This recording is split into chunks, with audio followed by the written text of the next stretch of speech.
If you didn't catch the last video, this one is picking up with the recap of Season 3 already being completed, and now we're just going to be answering questions as they came from chat live, with a couple of follow-ups and a bit of bantering back and forth. So kind of strap in or strap on as we're going to go through the rest of the questions and what have you for Season 3's recap. Remember when that conversation happened?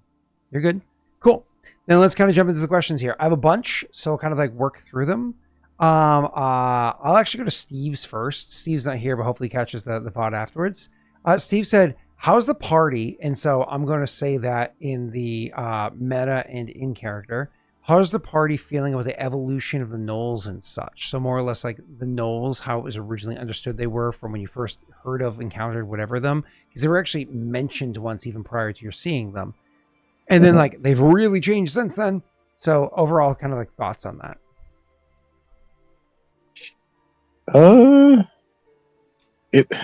It's like it's one of those looming threats that they kind of got at this point, kind of lumped in with the Orsugo threat, where it's like this is a problem we should make people aware of, but we haven't.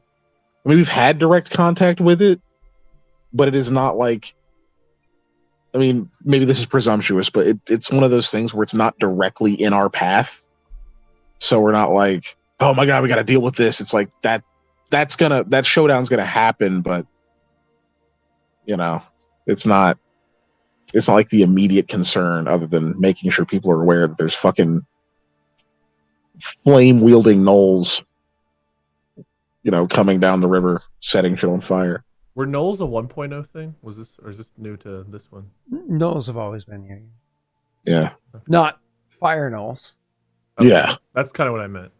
Like, as a player, it's like, oh, this is kind of cool. Like, they're kind of growing into this this interesting threat with how gnolls are kind of like opportunistic and whatnot. Makes sense that they would like kind of galvanize around a stronger force offering further strength. So it's an interesting aspect. It's not a thing that I'm particularly focused on. I know it's going to come. It's going to be a bigger deal later for sure.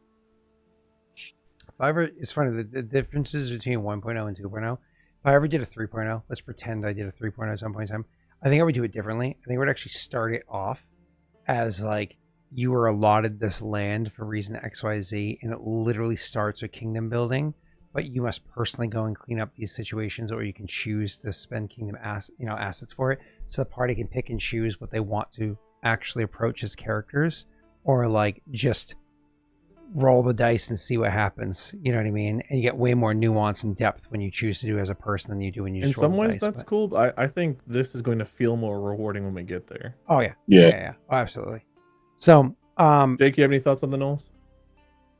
No, I think Keegan said it well. It's like they're this threat that we've had a bit of dealing with them, and we know that they're like evolving in kind of like a way, but it's kind of lumped in with Orsugo, and that'll reveal itself a bit more, I guess, as time goes on. I think that they were a scary threat when we first encountered them because of their sheer numbers, and even a band of like, it was 6 to 8 of them attacked us with the hyenas mixed in, and that was kind of like, okay, we scared them off, but that could have gotten sketchy. One hit on me was a lot of damage. Yeah. And I think it just speaks to more of the scariness of Orsugo if they're willing to join him.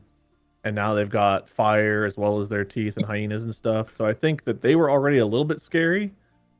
And now it's like that whole situation is very scary and definitely not something I think we can handle right now.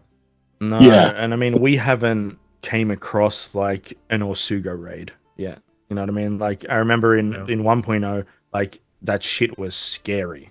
So, like, when you see the direct aftermath of one of them, it'll be, especially now that he has gnolls, it's going to be very, very different.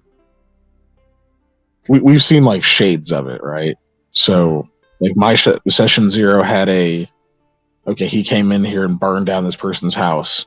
And then, like, the next thing we saw was them burning down part of Leshev. And then the last thing was the fires in Hogwen. So it's like they're escalating, they're getting worse, but it's like we haven't seen him like actually decimate a not decimate. They attacked Estrad too, which we've never been to Estrad, but we know which we haven't seen yet. Yeah.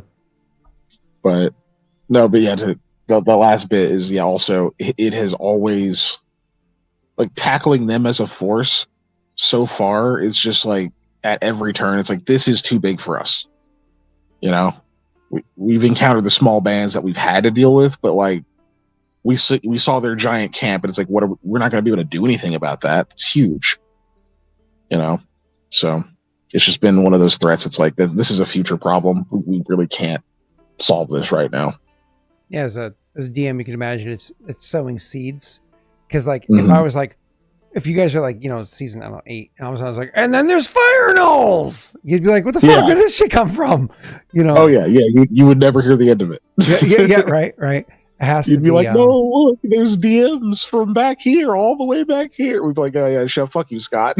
You just wanted to send fire gnolls after us. Cool. All right, next up is going to be Lundane. Keegan, which keep how do you think that you've been to, whatever, do you think Mikhail would write a good song about? Like, which one do you think that Mikhail or even you would invest the time to kind of like focus on and make a song about, if you would even go an individual keep? I'd probably Twisted Grove. Really? Right now. Fair. It was really harrowing. Like a lot happened. It was very Wait. what's the word? No, that's not what I said. If I said heroin. Harrowing. Oh, I thought I said that. Oh, okay. But like it was Red Bull. I would have thought you'd say Mountain Keep because of all the traps. It was our first one. The gnolls, the fire, but also like the giant fucking bird. Twisted Grove was definitely the one though that was the most like shit while we were there. Yeah. It had like fighting and some problem solving and so like this legacy behind it. It's like I was trying to think, okay, what kind of thing is like you can story tell but also get these epic moments in your song. Yeah. Especially because even though he's a songwriter and he does sing, I'm not trying to push that he writes lyrics all the time. Not all of his songs are full of lyrics. He might add those for other people or to make sure other people can sing it, but that is not the kind of musician he is. So even him as a songwriter, it's not like he's always putting words to it.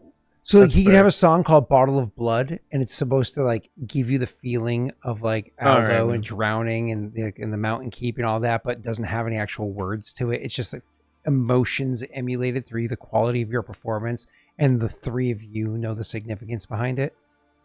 Like one of those things. Meme aside, yes. Like if you ever talk to like musicians who do instrumental stuff, the way that gets described is very similar to a story. Like my guitarist friend and I have gone into like long nerdy ass conversations about the parallels between like fiction or creative writing and songwriting, regardless of whether they have words or not. And so trying to think in that tack, it's like he has a lot more to explore, trying to musically, put to a tune the events of a Twisted Grove versus, even they can do the same with Valley of Doom. I think he would lean towards Twisted Grove. Yeah. I'm thinking more about it, and it's kind of like if Mountain Keep was the song, it'd be like, we followed the trail, we fought the dogs, we opened the door, we climbed the stairs, we opened the door, we opened the door, we got on the bird, we took the egg, we fought the dogs, went home. Yeah. Yeah. Well, like you can write a song called like The Flight of Alsamia or something, but he didn't get to do that. Yeah. So he's you could have it so it's a soaring feeling for Aldo. Koa and Aldo have gotten a ride because we rode her back at one point, but yeah, Mikhail's the one who didn't, right? So yeah, you can even do it with Flute Dude because the whistle can get the sound of the wind rushing through Aldo's ears. Great question. Yeah, it's a great question. Aren't we supposed to be speeding through these? Oh, yeah. All right, sorry. Yeah, Next one is, so that was actually your initial answer actually ties perfectly into Lundane's other question here, which is, at the time, to all of you, how screwed did you feel in the Twisted Grove? Reminder: somebody dropped an MM on you. Mm-hmm.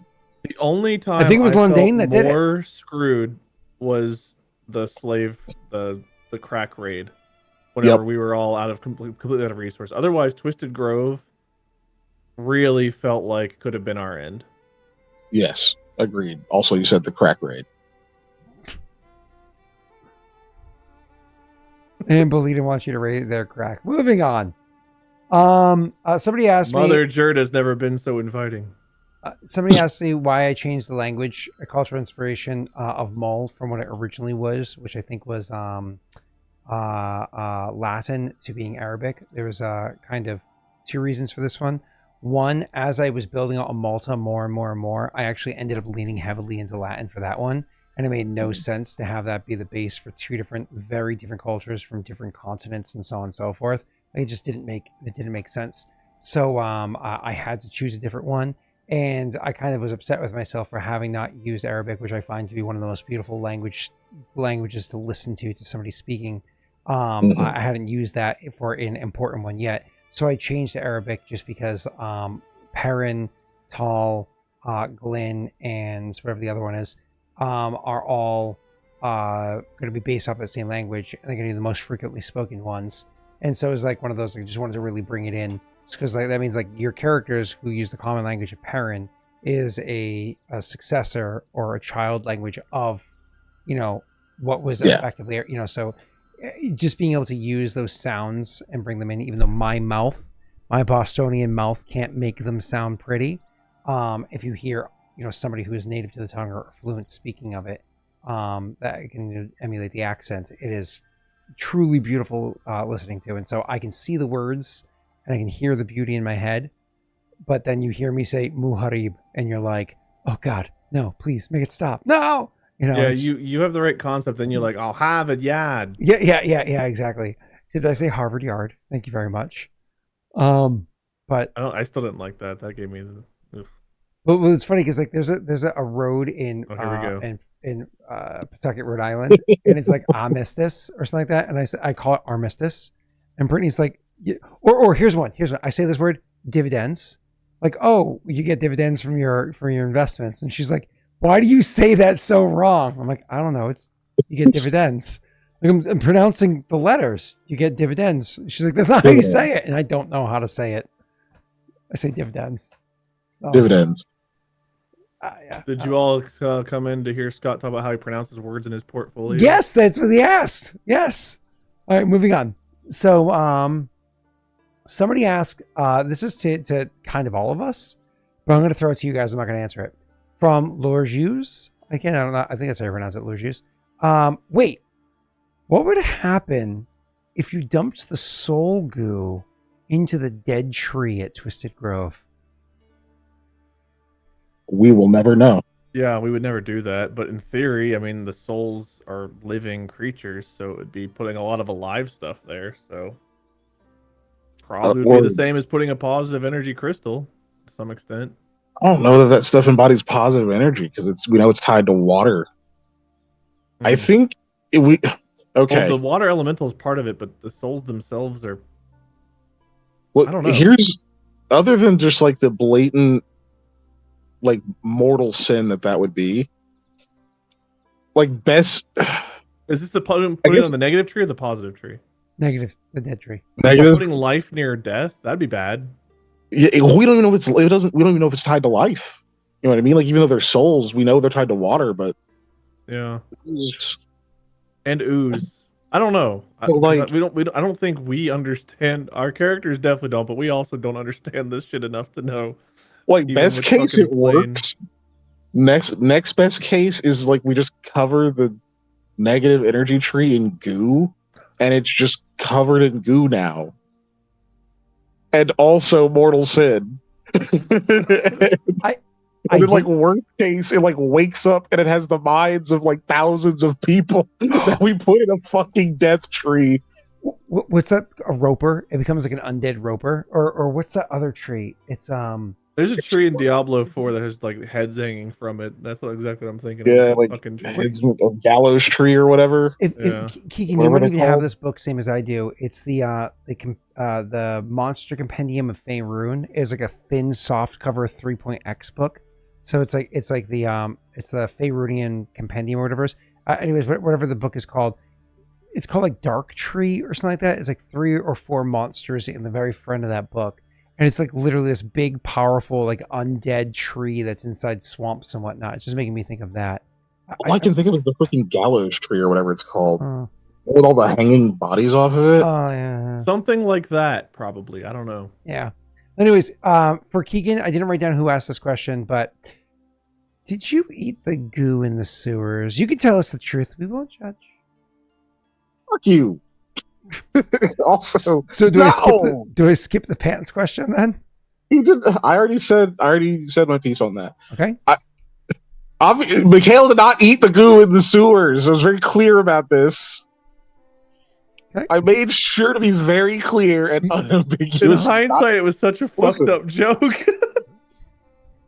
Also, we know what happens when you eat the goo is you get infinite cantrips, which he did not have until he was force-fed goo. Wait, Okay, does so that now mean have Koa empirical gets the evidence. improved trip feat if he eats the goo? Because he can trip infinitely? Dude, just move on to the next question. Okay. That was so bad. Okay. Next question Ugh. was, this one is to me. It says, did your DM style come from somewhere or did you develop it naturally? Hell. I had aside from when I was a young child, where it was pretty much exclusively my dad, who is nothing like I am. Because it was my stepdad is who I'm referring to. Who's nothing like I am. I never really had many DMs. Like I became a DM. I think the first time I DM'd, I was like 13 or maybe younger. I don't remember. And just kind of have done it for many thousands of hours. So I would say many inspirations from different places, but developed it on my own based off a bunch of inspirations. I will say none of those inspirations are from any other streamers or YouTubers or anything like that, because I don't watch any of that. It's weird to say, but I find watching D&D boring. Like I can't, I will pop in and watch bits here and there because like there are people that I know are good storytellers, and so I want to hear it. But even something that's like funny, like VLDL's D&D game, I can't even watch it. I'm just like, I can't. So my inspirations come from like reading books or watching movies and whatnot, things like that. Yeah. Cool. I just want to say I had a really funny response to you in chat. Oh, And I just want to acknowledge it. Oh. I found it hilarious. you had a funny response? Can't Yeah. see it. What is it? Tell me. I can't see it. As we all know, Scott also doesn't respond well to DMs. Yeah, it's pretty good. Moving on. Thank you. That's proud. All right, cool. Next one here is Jake's back. Yay! We have a couple for Jake here. Snaga rewrote it at some point, but I'm just going to read you his old version of it that I wrote down like 3 hours ago. So why is Aldo lying about his nationality to Ashanti? Is it just one of his usual pranks, or was he trying to impress her? Like, what is the overall reasoning for it, if any reasoning at all?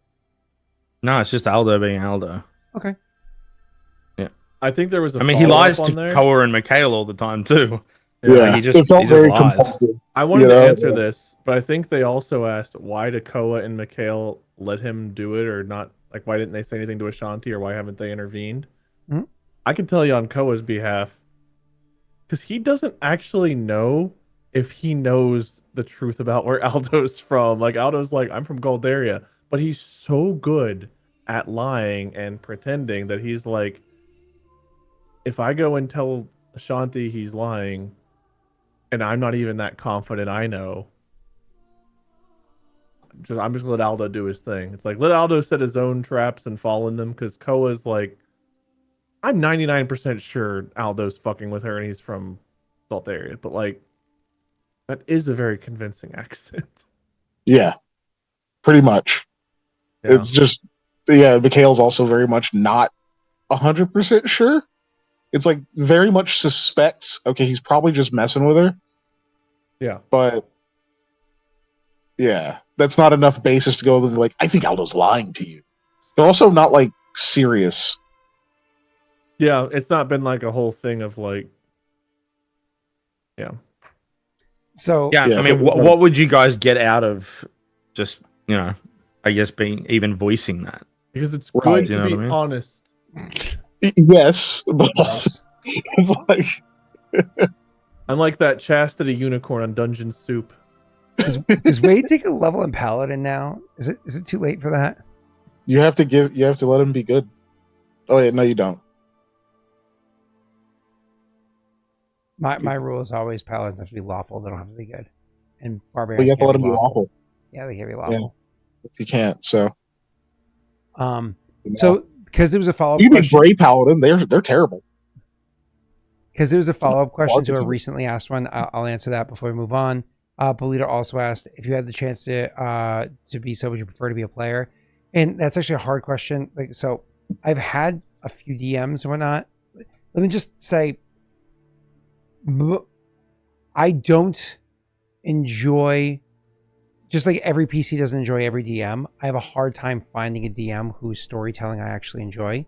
Kiken is one person who, as a DM, I actually enjoy the way that he tells stories. He prompts his players to do things. He does interconnectivity between the players, the way he does skill, the way he wants you to use his skills. I actually like Kiken's DM style. And I say Josiah, what is it, Dungeon Papa or whatever his name is, on the YouTubes. His DM style is less for the mechanical side, because that I found to be very it did not strike me because it was based in 5e, which I find boring. But his descriptions, I like his DMing style there. So he was fun for like a short series. I don't know how I would do for a long one, but at least for a short series is fun. And going back years now, for those of you that have followed, my other channel that long, I used to love playing with Ollie, who was on the Dark Sun campaign on this channel. Ollie, we fundamentally disagree on almost everything where it comes to rules. Like, hands down, we just like disagree when it comes to pretty much anything rules related. However, I have yet to find a DM who crafts a story the way that he does and tells it in a way that I appreciate. Not saying that he's better than other DMs or anything like that. Just I digest his storytelling. Very enjoyable for me. I actually like listening to the way he says it. Could be because of his accent. He's from England. But whatever. I very much enjoy his storytelling. But for the most part, I have a hard time finding a DM that I can enjoy playing with for longer periods of time. I bet I could be under Kiken for a long, long, long time, because he's similar enough to my style with certain aspects. I'm like, I know I won't be driven insane. I would actually enjoy it as well as the storytelling, right? So I'm not just saying that because he's on the call. Like, legit, there's a reason why Kiken's here.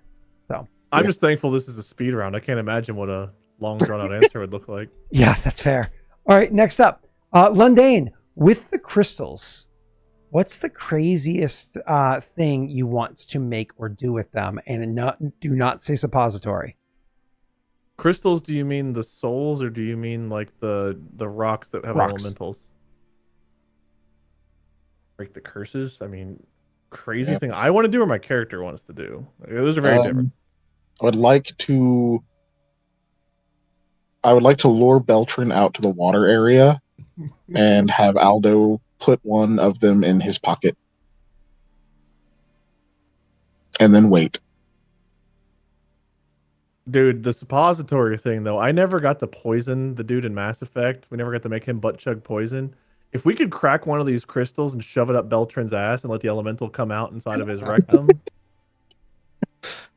Like, imagine a fire elemental just spewing into Beltran's asshole. Or like we finally get a hold of Orsugo and we're like, by the power of water, and just fucking drown his ass or something. He's gonna get the rings and two friends. We are Captain Adir. Captain Aurorum. Anyways, any other answers to that, or moving on? I'm always for butt chugging our enemies. Okay, moving on. I don't really know. I don't know. I don't have like a. I honestly can't think of like a specific non he answer. Yeah. Like we mostly just want to break the curses, I think. Yeah. Okay. This next one's from 13 Spiral, aka Big Mac. Jaaek, how do you feel about the character growth of Aldo and returning of the stolen goods from the auction storehouse, and even bringing Gemsmith a lamb? Because that did happen this season, right? That was season 3.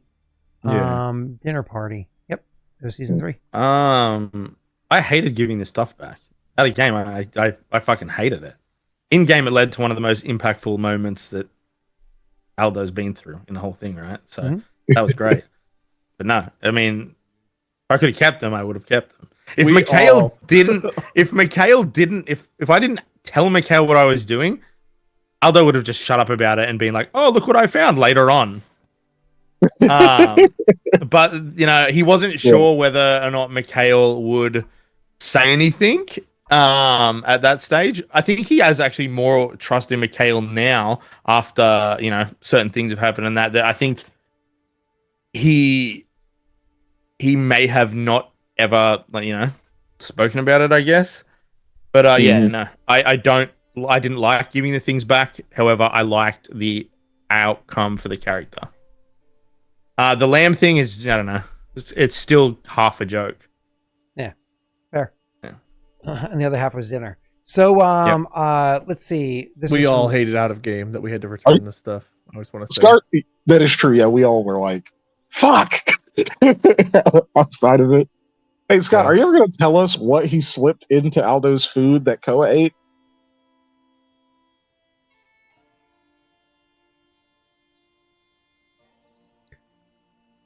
He being lamb guy. Whenever we had the dinner party, I had to make 3 fortitude saves during dinner. Right. And his fucking legs went numb.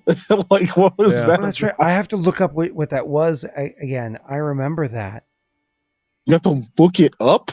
Yeah, because I don't remember off the top of my head exactly what. Like, I have to find out what it was because for the mechanics of it. To tell the fact there's mechanics is kind of scary. Do you guys remember when we thought we were going to break the curses and stop Beltran eventually, and that maybe Flute Dude and Lamb Guy were going to be like the ultimate villains at the end of the campaign? But now we know the real end of the campaign was the quest we picked up along the way. Okay, so from Snaga, by season 3, you guys met quite a few characters from various cultural backgrounds, such as Mull, Teasiandale, Paradel, Yovance, Barrenlands, and Malta. What Aeroth culture are you guys interested in learning more about? This is less to Jaaek, I suppose, because you've, I think, played a campaign in every one of those. Though you're welcome to answer, and more to first Wade, then Keegan, then if you care to, Jaaek.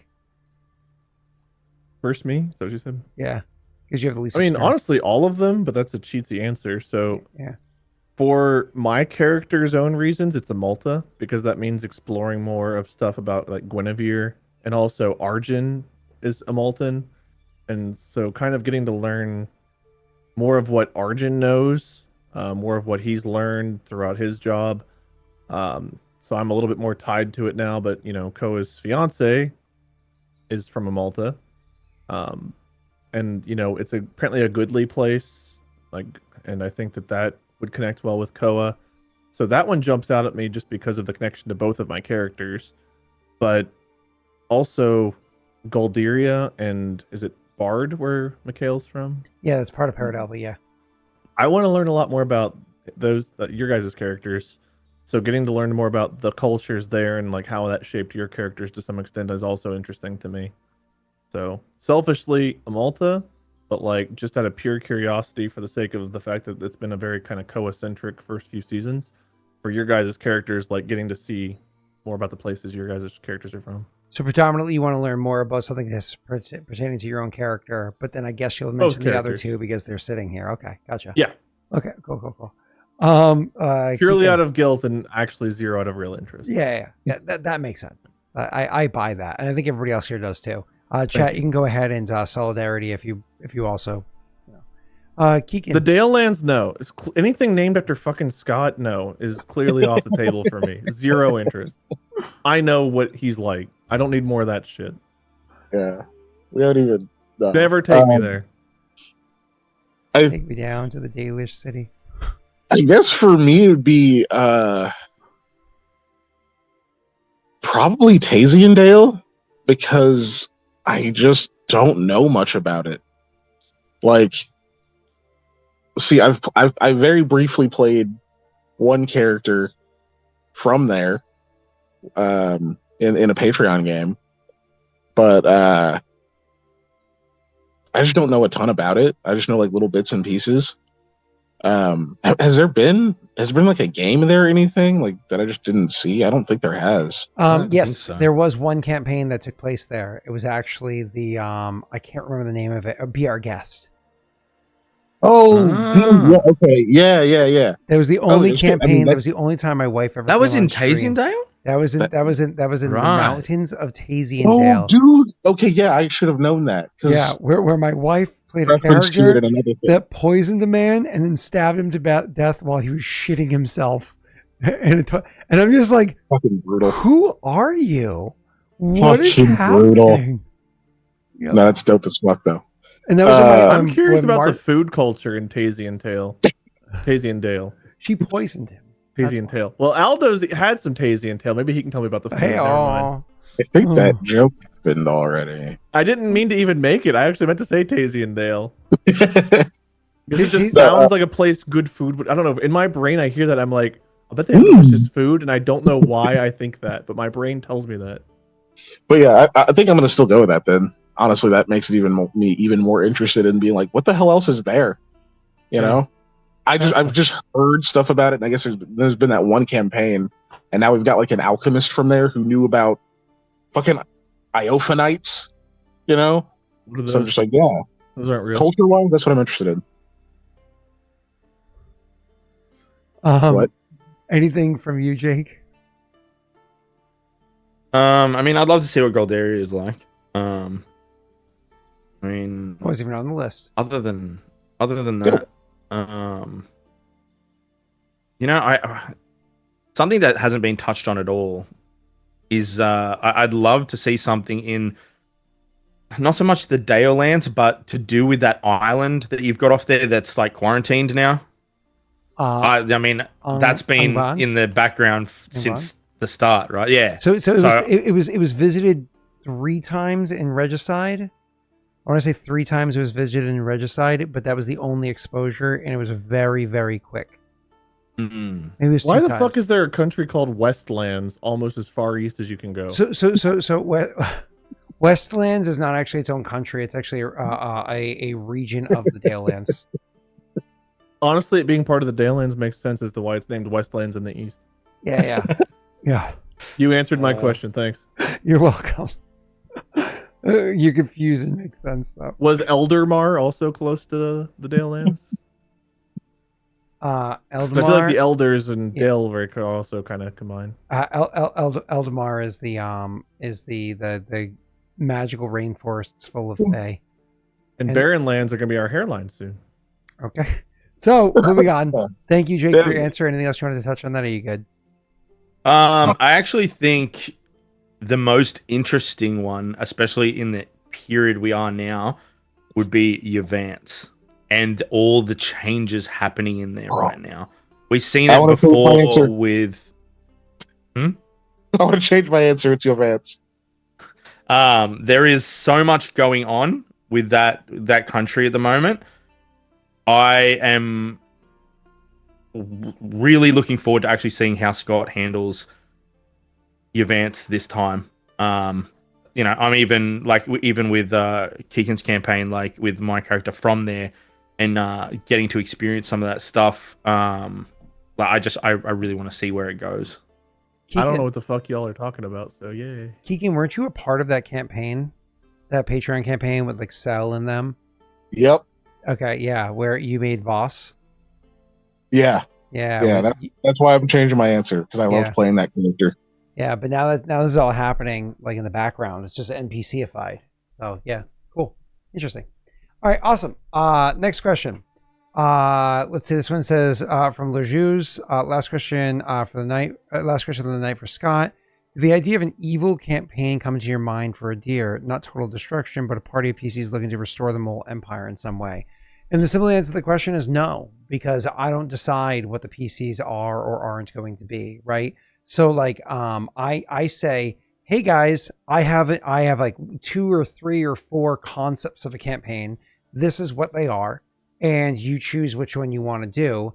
Let's knock 1 or 2 off immediately, then let's get into like the different ways that we could play each one of these games, and then you guys kind of decide from there. I did this time round throw out there, it would be kind of nice if we didn't play just a campaign of just like evil fucks, you know, like it would have been kind of nice if we have more, you know, less evil. I'm not saying be good or goodly or any of that bullshit. I'm just saying like not being just straight douchebags across the way would be nice. Purists may mount me. But I don't tell my PCs what they have to play, and I don't choose for them what the campaign is going to be.